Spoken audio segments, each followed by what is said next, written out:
بسم اللہ الرحمن الرحیم۔ عمران خان کی بھی ایک آڈیو لیک سامنے آ گئی ہے۔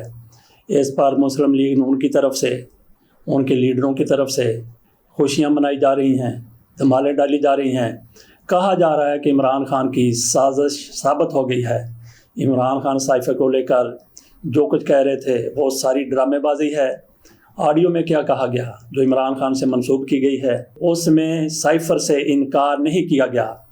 اس میں ایک جگہ پر بھی یہ نہیں کہا گیا جو آڈیو لیک ہوئی ہے کہ یہ جعلی ہے، ہم اس کو بنا کر اس اپوزیشن کے خلاف استعمال کریں گے، شہباز شریف کے خلاف استعمال کریں گے یا ان کے ہینڈلرز کے خلاف استعمال کریں گے۔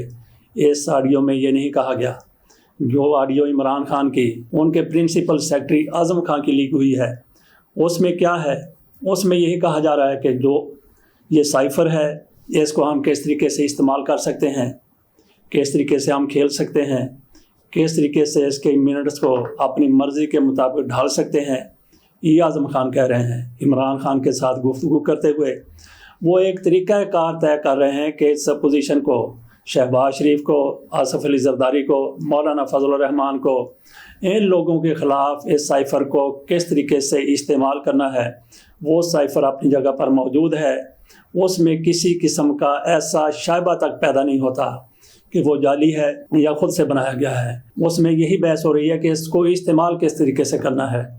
اس کو لے کر ان لوگوں کی طرف سے بڑی خوشیاں منائی جا رہی ہیں کہ جیسے اب یہ بری ہو گئے ہیں۔ عمران خان یہ سازش کی بات کر رہے تھے، وہ دم توڑ چکی ہے، یہ ان کی طرف سے سوچا جا رہا ہے۔ رانا ثناءاللہ کی طرف سے پریس کانفرنس کی گئی اور ان کی زبان سے جو کچھ کہا گیا اس سے بدبو ہی بدبو آ رہی ہے۔ وہ مغلظات بکتے جا رہے ہیں اپنی گفتگو میں۔ عمران خان مکروہ چہرہ ہے، عمران خان یوں ہے، عمران خان اس طرح سے ہے۔ ایسے بندے کا پڑھا لکھا ہونے کا کیا فائدہ؟ کہتا ہے کہ میں نے وکالت کی ہوئی ہے۔ پتہ نہیں ان لوگوں نے کس طریقے سے کہاں سے وکالت کی ہے۔ اور یہ وہ لوگ ہیں جو کہتے ہیں کہ ہم نے گڈ کے پیپر دیے تھے۔ گڈ کے مطلب یہ ہے کہ ٹیبل کے اوپر چاقو ٹھوک کر، چاقو گاڑ کر یہ لوگ پیپر دیتے رہے ہیں، کتاب سامنے کھول کے۔ اسی طرح کے لوگوں کو پھر سیاست میں آ کر آگے جانے کا موقع مل گیا اور بڑے ہو کر وہ پھر رانا ثناءاللہ خان بن جاتے ہیں، خواجہ آصف بن جاتے ہیں، پرویز رشید بن جاتے ہیں، اور کئی تو آصف علی زرداری تک بھی بن جاتے ہیں۔ صدر پاکستان تک، وزارت عظمیٰ کے عہدے تک یہ لوگ پہنچ جاتے ہیں۔ بہرحال عمران خان کی جو آڈیو سامنے آئی ہے، جس کو جو لیک کہہ رہے ہیں، اس سے ان لوگوں کو کچھ فائدہ ہونے والا نہیں ہے، قطعی طور پر کچھ فائدہ ہونے والا نہیں ہے۔ جمعے کے روز جو آڈیوز لیک ہونے والی ہیں، جو ہو چکی ہیں، اس سے بڑے بڑے لوگوں کی پھوسیاں نکل گئی تھیں، لیکن اب ان لوگوں کی جن کے بارے میں بہت کچھ کہا جا رہا ہے، وہ آڈیوز ہیکر کی طرف سے کہا گیا ہے کہ جمعے کے دن ہر صورت میں لیک کر دی جائیں گی، دنیا کے سامنے رکھ دی جائیں گی، کوئی کمپرومائز نہیں ہوگا، کوئی میں پیسے نہیں لوں گا۔ تو اس کو دیکھ کے ان لوگوں کے پد نکل رہے ہیں، بڑے پریشان ہیں، اور وہ لوگ بھی پریشان ہیں جنہوں نے کچھ نہ کچھ کہا ہوا ہے لیکن ان آڈیوز میں موجود نہیں ہے۔ ناظرین، یہ سارا کچھ کس کا کیا دھرا ہے؟ آڈیوز کس نے بنائی ہیں؟ اس کے بارے میں تو یہ کہا جاتا ہے کہ پاکستان کے خفیہ ادارے وہی ایسی آڈیو بنا سکتے ہیں۔ ان میں IB ہے، ان میں ISI ہے، ان میں ہو سکتا ہے کہ وہ اور بھی کوئی ادارے ہوں، یا پھر یہ بھی ہو سکتا ہے کہ یہ کسی اور کی مہم جوئی ہو جن کا ان اداروں کے ساتھ تعلق نہ ہو، لیکن عمومی طور پر یہی ہوتا ہے۔ انہی پر الزام لگتا ہے کہ یہ ادارے ہی ایسی آڈیوز کو ٹیپ کر سکتے ہیں یا ویڈیوز بنا سکتے ہیں۔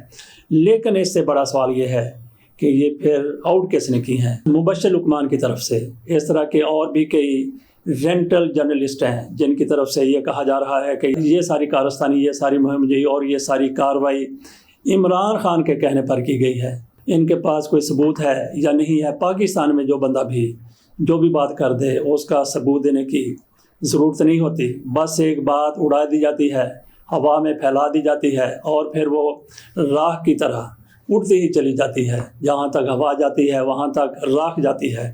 یہی کچھ اس آڈیو لیک کے حوالے سے بھی ہو رہا ہے۔ اس آڈیو لیک میں سب سے زیادہ پریشانی مریم نواز شریف صاحبہ کے لیے بنی ہوئی ہے۔ ان کی طرف سے جو کچھ کہا جا رہا ہے، جس طریقے سے وہ حکومت میں مداخلت کرتی ہوئی نظر آ رہی ہیں یا دکھائی دے رہی ہیں، سنائی دے رہی ہیں، اس سے سب سے زیادہ مسئلہ مریم نواز شریف کے لیے ہو سکتا ہے۔ باقی ان آڈیو لیک سے کوئی انکار نہیں کر سکتا ان آڈیو لیکس میں اگر کسی کے بارے میں نرم گوشے کا اظہار ہو رہا ہے تو وہ جنرل قمر جاوید باجوہ صاحب ہیں۔ ان کے بارے میں کہا جا رہا ہے کہ وہ انتہائی زیادہ سادگی سے بات کرتے ہیں، انکساری سے بات کرتے ہیں، نرم لہجے میں بات کرتے ہیں، جبکہ مسلم لیگ نون کی قیادت پر اس طریقے سے گھناؤنے قسم کے، گھمبیر قسم کے الزامات ان آڈیو میں سامنے آتے ہیں۔ اب تو عمران خان کے حوالے سے بھی آڈیو سامنے آ گئی ہے، لیکن اس میں اس طرح کے کوئی گھناؤنے قسم کے الزامات نہیں ہیں، سادہ سی ایک آڈیو ہے جس کا عمران خان کو فائدہ بھی پہنچ سکتا ہے، کیونکہ عمران خان کی طرف سے کہا گیا کہ اچھا ہو گیا ہے کہ یہ آڈیو سامنے آ گئی ہے۔ میں تو یہ کہتا ہوں کہ سائفر کا سائفر پورے کا پورا وہ لیک ہو جائے۔ ناظرین، یہاں پہ یہ غور کرنے کی ضرورت ہے کہ ایک سجیسٹو سٹوری ہوتی ہے، اس میں آپ ایک بات کر جاتے ہیں جو کسی کے لیے ایک تجویز ہوتی ہے، تو اس کو دیکھ کر وہ سننے والے پھر اس تجویز پر عمل کر دیتے ہیں۔ جن لوگوں کے وہم و گمان میں بھی نہیں ہوگا کہ یہ سائفر لیک ہو سکتا ہے، جن کے یہ اختیار میں ہے، جن کے پاس یہ موجود ہے، جن لوگوں کی سائفر تک رسائی حاصل ہے، ان میں سے کوئی ایک آدمی اس کو اب لیک کرنے کی کوشش ضرور کرے گا۔ دیکھ لیجئے گا کہ چند روز میں عمران خان کی اس سجیسٹو سٹوری پر یہ سائفر لیک ہوتا ہوا نظر آ جائے گا، سائفر پوری دنیا کے سامنے آ جائے گا، کیونکہ پہلے کسی کے وہم و گمان میں بھی شاید نہ ہو کہ اس کو لیک کیا جا سکتا ہے۔ وہ سائفر کہاں کہاں پہ موجود ہے؟ ایک تو وہ عدالت میں موجود ہے، اسپیکر آفس میں موجود ہے، اس کے علاوہ وہ وزارت خارجہ میں پڑا ہوا ہے، ISI کے پاس پڑا ہوا ہے، اور بھی کئی اداروں کے پاس پڑا ہوا ہے۔ تو اس کو لیک کرنے کے لیے کسی ادارے کو سامنے آنے کی ضرورت نہیں ہے۔ ان اداروں میں کام کرنے والا کوئی معمولی سا اہلکار بھی یہ کام کر سکتا ہے۔ بہرحال سائفر کے لیک ہونے کا قوی امکان پیدا ہو گیا ہے۔ ناظرین، یہ چھ مگوئیاں بھی ہو رہی ہیں کہ پاکستان میں مارشل لا لگ سکتا ہے۔ عمران خان کی طرف سے اس پر بات کی گئی ہے۔ مارشل لا پاکستان میں پہلے لگتے رہے ہیں، جو بھی جرنیل مارشل لا لگاتے تھے ان کی خاص تیاری نہیں ہوا کرتی تھی۔ مارشل لا لگانے کے بعد ان کو بہت کچھ پھر کرنا پڑتا تھا، ان کو سیاستدانوں کا سہارا لینا پڑتا تھا، اور اس کے لیے ایک وقت درکار ہوتا تھا۔ جیسے آپ نے دیکھ لیا کہ جنرل ضیاء الحق پہلے آل نال تھے، اس کے بعد انہوں نے انتخابات کروا دیے، اور اسی طریقے سے جنرل پرویز مشرف، وہ بھی پہلے اپنی مرضی سے سارے فیصلے کرتے تھے، بعد میں انہوں نے سیاستدانوں کا سہارا لیا۔ لیکن آج کی صورتحال تھوڑی سی مختلف ہے۔ آج اگر جنرل قمر جاوید باجوہ صاحب مارشل لا لگانا چاہیں تو ان کی یوں سمجھ لیجئے کہ پوری تیاری ہے۔ وہ سیاستدانوں کو اچھے طریقے سے جانتے ہیں، ان کی پاکستان کی سیاست پر گہری نظر ہے، پاکستان کے معاملات کی نبض پر ان کا ہاتھ ہے، ان کے اندرون ممالک بڑے بڑے لیڈروں کے ساتھ رابطے ہیں، اپوزیشن لیڈروں کے ساتھ بھی، حکومتی لیڈروں کے ساتھ بھی۔ اس کے علاوہ جنرل قمر جاوید باجوہ ان کے دنیا کے بڑے بڑے ممالک کے ساتھ بھی رابطے ہیں، جہاں تک کہ پاکستان میں معیشت کو کنٹرول کرنے کے لیے بھی جنرل قمر جاوید باجوہ کا کردار ہے۔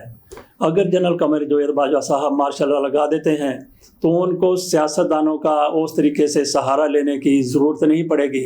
اس حوالے سے تو کہا جا سکتا ہے کہ جنرل باجوہ صاحب کے لیے یہ حالات اپنے طور پر ملک کو کنٹرول کرنے کے لیے مارشل لا لگانے کے حوالے سے سازگار ہیں۔ اگر آج کی سیاسی صورتحال کا جائزہ لیا جائے، وہ یقیناً گمبھیر ہے، لیکن جس طریقے سے قوم ڈیوائیڈ ہو چکی ہے، عمران خان کے ساتھ لوگ کھڑے ہوئے ہیں، میں نہیں سمجھتا کہ یہ سازگار حالات ہوں گے مارشل لا لگانے کے لیے۔ اور وہ مارشل لا اگر وہ لگا بھی لیتے ہیں تو اس کو چلا بھی لیں گے، جس طریقے سے ایوب خان نے، جنرل ضیاء الحق نے، جنرل پرویز مشرف نے معاملات چلا رہے تھے، اس طریقے سے جنرل قمر جاوید باجوہ صاحب معاملات کو نہیں چلا سکیں گے۔ وہ جتنے بھی تجربہ کار ہو چکے ہیں، وہ جتنے بھی طاقتور ہو چکے ہیں، لیکن آج حالات، سیاسی حالات ایسے نہیں ہیں۔ قوم تقسیم ضرور ہے، سیاستدان تقسیم ضرور ہیں، اور پاکستان میں ایسے سیاستدان ہیں جن کے بارے میں ضیاء الحق نے کہا تھا، میں انگلی کا اشارہ کروں تو سیاستدان دم ہلاتے ہوئے میرے پاس چلے آئیں گے۔ جنرل قمر جاوید باجوہ کو مارشل لا لگا کر سیاستدانوں کو انگلی کے اشارے سے اپنے پاس بلانے کے لیے اس لیے ضرورت نہیں ہے کہ ہمارے سیاستدان، بڑے بڑے سیاستدان عمران خان کے سوا سارے کے سارے جن کو جب چاہیں جنرل صاحب آج بھی اشارہ کریں تو وہ دم ہلاتے چلے آئیں گے، اور جو کچھ بھی جنرل باجوہ صاحب ان سے کروانا چاہتے ہیں تو پھر مارشل لا لگانے کی ضرورت کیوں پیش آئے گی؟ میں نہیں سمجھتا کہ مارشل لا کی کوئی ضرورت ہے۔ ہاں، اس لیے شاید وہ مارشل لا لگا دیں کہ چلو ٹھیک ہے، میرا ٹینیور ختم ہونے والا ہے، میں 2 4 5 سال یا اس سے بھی زیادہ اقتدار میں رہ لوں گا۔ اپنے اقتدار کا شوق پورا کرنے کے لیے ہو سکتا ہے کہ وہ مارشل لا لگا دیں، لیکن پاکستان میں اگر ان حالات میں مارشل لا لگتا ہے، میں نہیں سمجھتا کہ وہ چل سکے گا، کیونکہ لوگ جس طریقے سے جذباتی ہو چکے ہیں، جس طریقے سے جنون کی حد تک وہ عمران خان کے ساتھ کھڑے ہوئے ہیں، پاکستان میں مارشل لا لگے اس کو قبول کر لیا جائے، بلکہ ہوگا پھر یہ کہ پاکستان میں انتشار اتنا زیادہ بڑھ جائے گا جس کو آپ پھر انقلاب کہہ سکتے ہیں۔ پاک فوج کہاں پہ کھڑی ہوگی، اس حوالے سے ہم اپنی گفتگو کو یہیں پہ سمیٹتے ہیں۔ آگے ہم بات کریں گے کہ مارشل لا کی صورت میں پاکستان میں کیا ہو سکتا ہے، تو وہ نہ تو ہمارے لیے بہتر ہوگا، نہ ملک کے لیے بہتر ہوگا، نہ ہماری پاک فوج کے لیے بہتر ہوگا۔ ہم یہ سمجھتے ہیں کہ پاک فوج کی جس طریقے سے ہر بندے کے دل میں عزت، آبرو، احترام موجود ہے، وہ اسی طریقے سے رہنا چاہیے۔ اگر مارشل لا لگتا ہے تو ایک بندے کی خواہش پر مارشل لا لگے گا، لیکن پوری پاک فوج کے لیے مسائل پیدا ہوں گے۔ آج پہلے جس طریقے سے آرمی چیف کے پیچھے پوری فوج کھڑی ہوا کرتی تھی، اس طریقے سے حاضر سروس لوگ تو ضرور کھڑے ہیں، لیکن جو ریٹائر ہو چکے ہیں، ایکس سروس مین ہیں، وہ اپنے آرمی چیف کے ساتھ کھڑے ہوئے نظر نہیں آ رہے۔ ایکس سروس مین کا حاضر سروس جو لوگ ہیں ان کے ساتھ بھی رابطے رہتے ہیں۔ یہ ایک خاندان کی طرح ہیں۔ جب لوگ ایک خاندان کی طرح ہوتے ہیں تو آپس میں بہت سی چیزیں ڈسکس کر لیتے ہیں، ایک دوسرے پر اثر انداز بھی ہو سکتے ہیں۔ ہماری خواہش یہ ہے کہ جو حاضر سروس لوگ ہیں وہ ریٹائر ہونے والوں کے اوپر اثر انداز ہو جائیں اور پاک فوج کو جتنا بھی مضبوط کیا جا سکتا ہے مضبوط کر دیں۔ قوم اس پاک فوج کے ساتھ کھڑی ہوئی ہے۔ فوج کو کنٹروورشل بنانے کی ضرورت نہیں ہے۔ جو بھی پاک فوج کو کنٹروورشل بنائے گا وہ پاکستان کے ساتھ دشمنی کرے گا۔ اس کے ساتھ اجازت دیجیے۔ افواج پاکستان زندہ باد، پاکستان پائندہ باد۔